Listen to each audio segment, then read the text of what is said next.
तक दिखाई वीडियो बड़ी मजेदार है।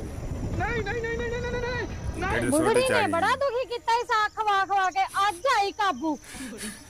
बुढ़ड़ी के बोल आलू मटर जिंदाबाद, बोल आलू मटर जिंदाबाद, बोलती के नहीं आलू मटर जिंदाबाद। हुण बोल बुढ़ड़िया गाजर गोभी जिंदाबाद, गाजर गोभी जिंदाबाद। किद्दां रमन हुण छड्ड दिया बुढ़ड़ी नूं? हजे नहीं, एक चीज तो रह ही गई। हुण बोल बुढ़ड़िया साग मुर्दाबाद, साग मुर्दाबाद, साग मुर्दाबाद। वीडियो को लाइक करो, चैनल सब्सक्राइब करो। हां ताडी आलू मटर जिंदाबाद, मैनू कोई दिक्कत नहीं। ताडी गाजर गोभी जिंदाबाद, मैनू कोई दिक्कत नहीं।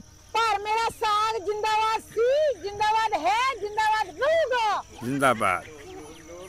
लाइक करो वीडियो को, जिंदाबाद, चैनल को सब्सक्राइब करो।